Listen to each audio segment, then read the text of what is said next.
Le cercle RH, notre débat d'actualité pour revenir sur le sujet qui a occupé l'actualité économique.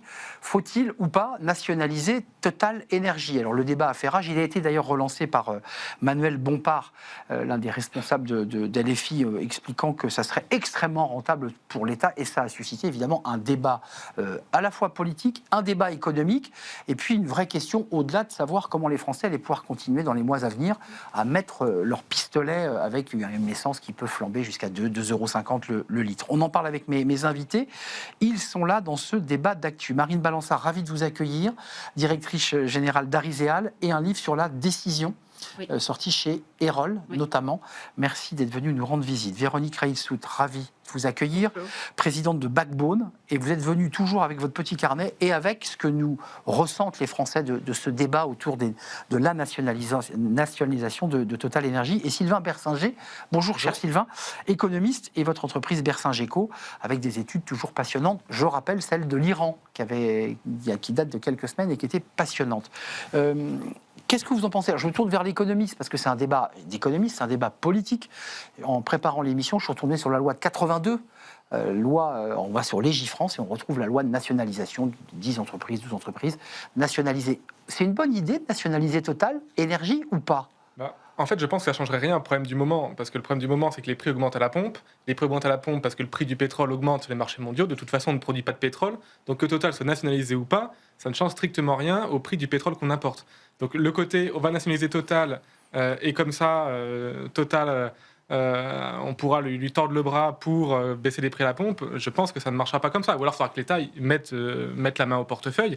Mais je pense que de toute façon, en tant qu'on est importateur de 100% du pétrole qu'on consomme, eh bien, de toute façon, on est tributaire des prix mondiaux. Donc je pense que c'est un peu je ne vais pas dire un faux débat, mais je pense que ça ne changera rien au fond du problème, en fait. Dans l'esprit de Manuel Bompard, c'est la rente pétrolière dont il parle, puisqu'en fait, il estime qu'avec ses coûts, ses prix exorbitants, Total a empoché plus de 5 milliards, un peu plus de 5 milliards. Dans ce cas-là, si vous voulez nationaliser Total, il faudra payer très cher Total. 70 milliards, oui, alors, à peu près. Alors après, ça dépend, parce que comment on valorise une entreprise. Bon, mais si Total gagne beaucoup d'argent, Total vaut plus, et donc l'État doit mettre plus d'argent pour l'acheter. Auquel cas, c'est de l'expropriation. Bon, on passe dans autre chose. Donc je pense qu'en fait, ça ne change pas le fond du problème. Vous en pensez quoi? En tout cas, qu'est-ce qu'en pensent les Français, Véronique Reilsout? Parce que ça a été repris, beaucoup repris, ce sujet. Ça a été énormément commenté, mais dans une logique plus politique que économique, évidemment. C'est une question de principe. Beaucoup se sont réjouis des réponses qu'avait données M. Bompard lors de ses interviews, en disant qu'il avait bien préparé et qu'il avait d'ores et déjà des réponses, en particulier sur le fait de bloquer les prix, en disant que dans les dom-toms, c'est le cas, donc on peut donc le faire. En fait, il avait des tas d'arguments qui, en soi... peuvent sembler rationnels, mais qui ne fonctionnent pas forcément économiquement. Et les commentaires étaient donc très politiques. Après, c'est un symbole. Mais positif dans l'idée qu'il fallait toucher à ce... Comme c'était très politique, c'était très polarisé. Vous avez les soutiens et les filles qui considèrent que c'est une très bonne idée, les militants et sympathisants de gauche qui disent que c'est une idée qui s'étudie, et on va dire que ceux qui sont plus libéraux de fait, ont plutôt critiqué, et à droite était plus dubitatif, justement, sur l'aspect économique, en disant c'est pas ça qui va résoudre la problématique aujourd'hui du prix du carburant.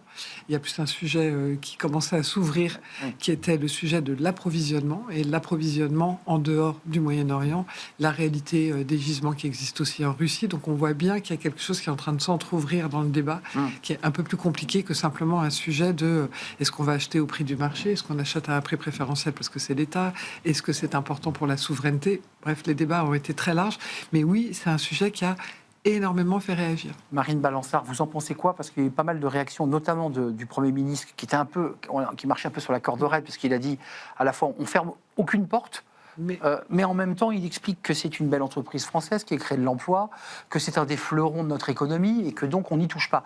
Quel est votre sentiment sur ce débat de nationalisation qui nous renvoie à 82, Pierre Mauroy, François Mitterrand? On sait que les nationalisations, ça ne marche pas. Donc l'État n'est pas un bon gestionnaire par lui-même. Donc Total, c'est une entreprise complètement privée. Il n'y a pas d'actionnariat de l'État.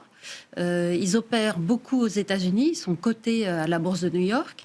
Nationaliser Total, ça semble totalement impossible. Et si on a ce genre de débat jusqu'à la présidentielle grâce à LFI, ça va être très très long. Voilà, le temps va paraître très long. Juste quand même, je ne veux pas me faire le défenseur de Manuel Bompard, mais on sait ce chiffre, 4,96 milliards d'euros, plus 51% d'augmentation. Donc c'est comme Total Energy tire ses marrons du feu quand même de cette situation. Enfin, je veux dire, c'est juste Total Energy. comment on fait ruisseler alors? Total Energy a des super profits, encore faudrait-il le définir, parce qu'il a une super exposition, il est très exposé au prix du pétrole, parce qu'il prend des super risques sur le pétrole. Donc c'est juste la conséquence de son activité.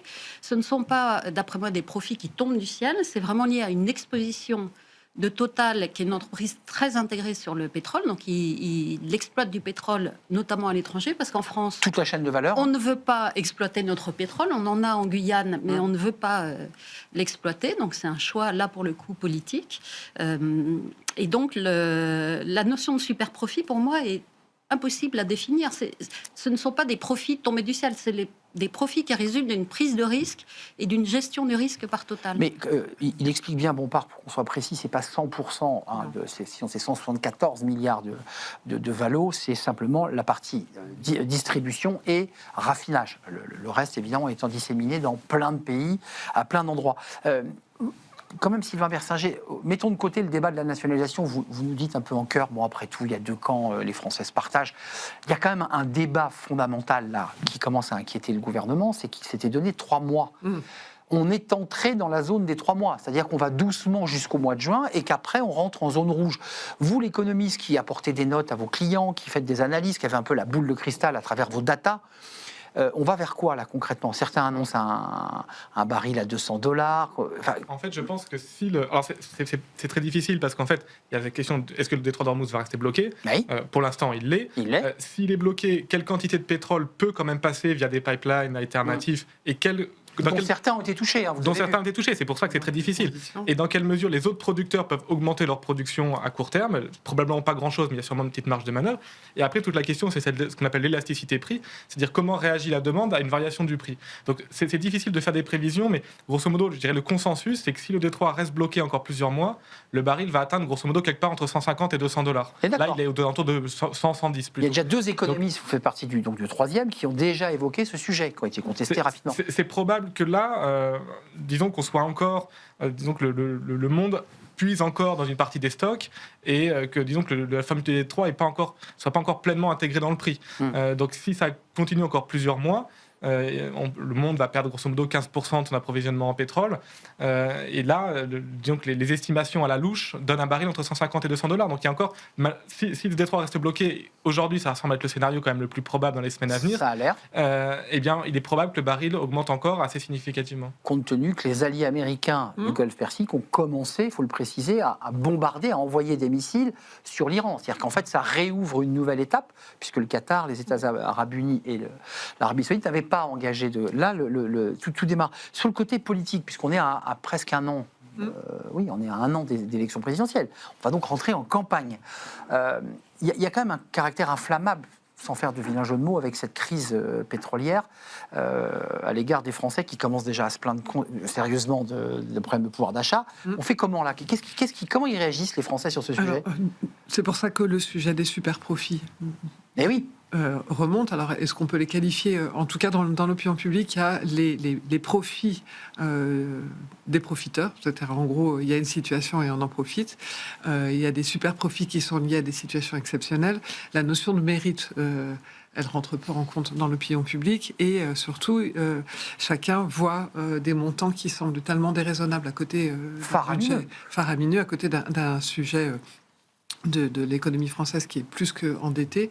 Et rappelez-vous les débats qu'il y a eu sur la taxe Tobin, l'ensemble des débats qu'il y a autour des taxes. On est un pays, on aime bien taxer, et a fortiori, on aime bien qu'il y ait un partage des valeurs. Donc j'ai lu dans les Échos que plus on taxait, même depuis la Révolution, c'est un papier de Pierre Cahuc que j'ai lu hier, plus on taxe, plus on crée en fait des risques de révolution ou de tension sociale. Enfin, exactement. Il y a un vrai risque. Si on parle économie, la raison veut que les choses ne soient pas forcément faisables telles que c'est écrit, mais quand on parle politique, c'est plus une envie de bouger, une envie de changement, une envie de réparation. Et donc, tous les sujets autour des super profits vont forcément plutôt bien prendre dans l'opinion, avec un autre sujet qui est l'approvisionnement. Parce qu'à force d'écouter des éditorialistes, des spécialistes, de regarder en boucle sur les chaînes d'infos en continu ou sur les chaînes très bien renseignées comme ici. Comme ici, évidemment. On a quelque chose qui fait que dans l'opinion publique, il commence à comprendre, ça commence à devenir palpable, qui est nous subissons, nous n'avons pas beaucoup de marge de manœuvre parce que finalement notre source d'approvisionnement n'est pas si fluide que ça et il n'y a pas de souveraineté sur ce sujet. Mais attendez, deux sujets. Il y a le Premier ministre Le Cornu qui annonce, alors par le biais de la BPI, un prêt à 3,80 pour les grands rouleurs. Donc il fait un pas avec quand même un prêt à rembourser, il faut le préciser. Et puis il avait annoncé il y a 3 semaines, ça avait beaucoup amusé, il faut électrifier le pays, avait-il dit, une sorte de grand plan Marshall, dont là j'ai pour l'instant pas vu beaucoup d'ouvriers ou de techniciens qui électrifient le pays, mais personne ne parle de décarbonation. Est-ce que c'est pas l'opportunité rêvée de se désintoxiquer de ce produit? C'est le cas. Oui. Mais la décarbonation, ça passe par l'achat massif de photovoltaïque, donc ça veut dire enrichir la Chine. Moi, je crois qu'on devrait faire de Total notre allié. C'est-à-dire, on a la chance d'avoir... On n'a pas de pétrole en France, mais on a la chance... Non, on a la chance d'avoir une major sur ce marché. Et donc, ça sécurise notre approvisionnement. Engagé sur l'électrique, il faut le préciser. Engagé sur l'électrique, plus ou moins, ça dépend. Aux États-Unis, là, ils viennent d'arrêter... En tout cas, en France... Mais donc, Patrick Pouyanné, qu'est-ce qu'il fait? Il se met dans la poche les Français en achetant, en leur garantissant des protections contre la hausse des prix. Pas tous les Français. Il le fait quand même dans les stations Total. C'est vrai. Il capte le prix. Et il renouvelle. Donc lui, Total, ça veut dire s'achète des couvertures contre les variations du prix. Ce qui n'est pas le cas de Leclerc, qui n'est pas le cas de Super U. Ils ne peuvent pas parce qu'ils ne sont pas intégrés. Râle un peu. Et tout le monde râle. Concurrence déloyale.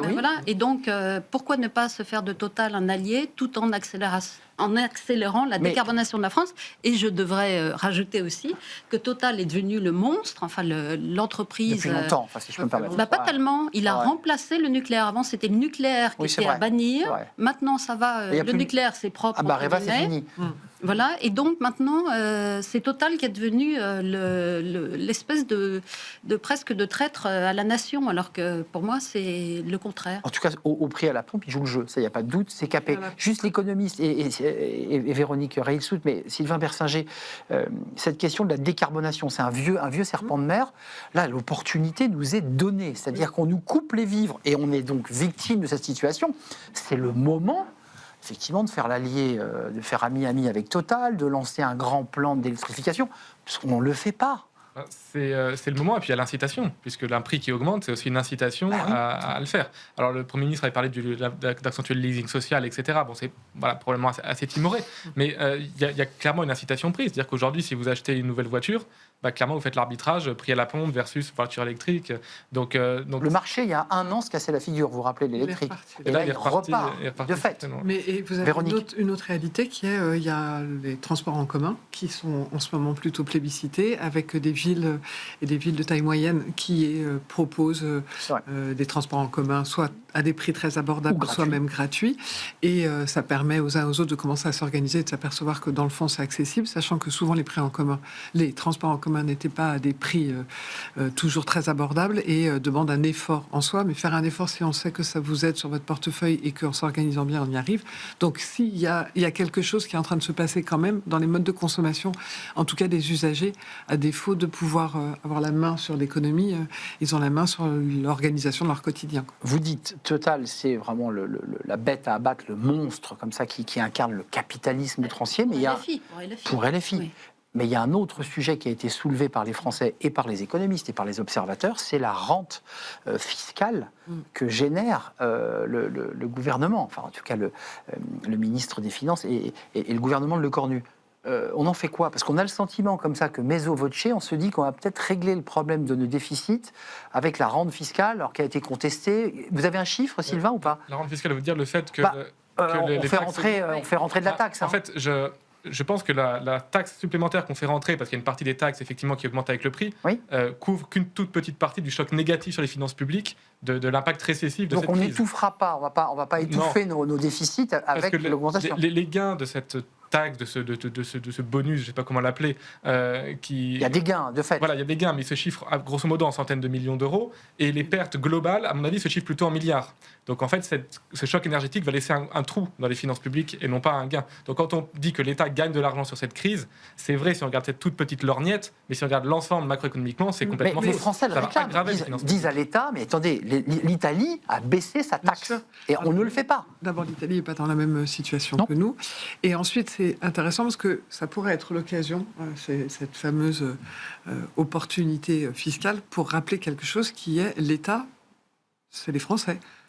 Et donc, en fait, vous avez un sujet qui est l'État s'engraisse. Mais l'État étant les Français, c'est plutôt un moyen. Alors, évidemment, comme vous le dites, Oui. la balance n'est pas très positive. Mais en fait, ça serait intéressant d'avoir aussi cette discussion pour rappeler en quoi, quand on dit l'État engrange des bénéfices, en quoi, en réalité, ce sont les Français. Et tout ça revient toujours à la même chose, et je pense que la campagne va mettre ça de façon particulièrement flagrante, c'est le sujet de la lisibilité. C'est-à-dire qu'en fait, les Français ne comprennent pas où vont les taxes, à quoi elles servent, comment est-ce qu'elles sont C'est utilisées. ce que je voulais vous dire. L'État, c'est quelque chose de tout très... d'un coup, on va dire, il y a des taxes supplémentaires par l'augmentation des prix du carburant, donc on se dit, l'État est en train de profiter. Mais en train de profiter, si on explique en quoi ça va être utilisé, et même le plan d'électrification qui était intéressant dans l'absolu comme Très annonce, intéressant. n'a pas été posé de façon lisible et traçable. On ne dit pas on va mettre tant sur des équipements pour bornes. les voitures, Ouais. tant pour les bornes, tant sur l'habitat. Enfin, la réalité, c'est que ça devient quelque chose de tellement global que il n'y a pas de consentement quand vous n'avez pas de lisibilité. C'est aussi simple que Donc ça. une campagne abrasive qui se présente. Sur le plan économique, quand on parle à des chefs d'entreprise, ils vous disent on va traverser une zone et on entre dans une zone extrêmement complexe sur le plan des créations d'emplois, des fermetures d'entreprises et des faillites. Et si je le transpose à l'enjeu politique, les deux se lient, on a le sentiment comme ça d'une surtension des Français. Sylvain, vous observez l'économie. Donc je ne vais pas vous poser une question sur ce qui va se passer dans l'année politique, mais on voit bien l'économie va avoir une très grande place. En tout cas, les difficultés économiques vont jouer une grande place dans le débat politique. Il faut que les candidats se positionnent sur ce sujet. Alors, si le prix du pétrole continue à rester élevé, voire augmente, oui. Après, on peut espérer aussi dans les semaines ou les mois à venir que la situation se décante et que le prix du pétrole à l'automne revienne à des niveaux raisonnables et que tout ça soit plutôt on est derrière. bien d'accord, on est sur l'automne déjà. Voilà. Effectivement, si le baril atteint $150, voire plus, à l'automne, et que les prix à la pompe continuent à augmenter, et que l'inflation en France atteint 3-4%, là, c'est sûr que... On ne l'a pas évoqué, mais il y a l'inflation qui repart. Hein. Oui, On est d'accord, elle est partie un petit peu. Alors, moins fort qu'en 2022, mais Elle repart. Oui. Plus les taux d'intérêt qu'on annonce remonter en juin. Alors, en admettant le pire, qui est que les prix ne baissent pas, en fait, dans le débat politique, vous allez avoir quelque chose qui est plus d'un ressenti et de discussion autour de la souveraineté, de la maîtrise de nos budgets, plutôt que la réalité d'un pouvoir d'achat qui diminue à cause des prix du pétrole. En particulier, je vous rappelle qu'on n'a pas été capable, en tout cas quand je dis on, les politiques, là pour une fois c'est plutôt eux que nous, les politiques n'ont pas réussi à se mettre d'accord sur un constat qui est le montant de notre dette. Juste ça, sans parler des solutions. Et il est fort à parier que pendant une élection, vous allez avoir de la surenchère de promesses, avec les uns qui promettront beaucoup, d'autres un peu moins, certains qui voudront avoir un discours plus raisonnable. Et la réalité, c'est que c'est compliqué quand vous avez des logiques partisanes et que, je veux dire, on n'est pas d'accord même sur le montant de la dette. Même Donc, notre pourcentage, à eu égard au PIB, les déficits publics ont progressé de 0,3 points. C'est-à-dire qu'on n'a pas été Oui, capable de contrôler ça. Quand François Bayrou dit je pose un vote de confiance Exact. sur le montant, mettons-nous déjà d'accord sur le Absolument. montant. C'était un grand discours d'ailleurs, si je peux Hein, me permettre. et- Il a posé les voilà. bases. Et ben il Il est saute, parti. et il saute, on dit ah non, on n'est pas d'accord sur le montant. Ah bon, super. Donc on Et continue après- et on fonce. Et donc, imaginez bien que pour des Français qui ne sont pas des économistes toujours très pointus, même si l'économie du quotidien donne quand même une Ouais. idée de comment ça fonctionne, qui croit celui qui annonce un énorme déficit et des efforts à faire, celui qui dit bah non, en s'organisant, bonhomme, Ça va on le va y faire, ça va le arriver, ça va le faire. Ouais. Ceux qui vous Et disent sous le tout tapis. tout fait. Oui, donc ça va Inquiète être ou un pas sujet. dans l'année à venir là? On aura d'autres débats d'actu parce qu'en fait on voit bien en quoi l'économie va venir impacter la campagne. Oui, inquiète pour le pouvoir d'achat, inquiète pour la stratégie de souveraineté, parce que effectivement là, le gouvernement a l'air de soutenir Total, mais ils sont attaqués de toutes parts. C'est-à-dire dès qu'on a des fleurons en France, ils sont attaqués par des partis politiques qui, eux, je me demande quelle valeur ajoutée ils apportent à notre pays. En fait, sérieusement, Ils sont en campagne. Oui, mais voilà. Et donc, le pouvoir d'achat des Français, oui, c'est inquiétant. La souveraineté, pour l'instant, on a la chance d'avoir du nucléaire et des compagnies comme Total, en tout cas sur l'énergie. Donc, Et qui sauve aussi notre bilan. voilà. Nos émissions. Et sur le mindset français ou l'état d'esprit français, c'est est-ce qu'on va continuer à abîmer ces entreprises qui sont des parts importantes du CAC 40, qui opèrent dans tous les pays, qui nous donnent des capteurs géopolitiques. Est-ce que combien de temps on va continuer comme ça? Combien de temps on va abîmer notre création de valeur ajoutée? Ce sera le mot de la fin. On a un tout petit peu débordé. Merci Marine Balançard, directrice générale d'Ariséal. Merci à Véronique Reilsoud, présidente de Backbone. Et merci à Sylvain Bersinger-Geco, des études passionnantes sur tous les sujets économiques. Merci à vous, merci à mes invités, merci à évidemment Pierre Lou à la réalisation, merci à Paul au son, merci à Nicolas Juchat et un big up à Léa qui nous accompagne, qui est en stage et qui fait un travail formidable. Je vous dis à très bientôt. Bye bye.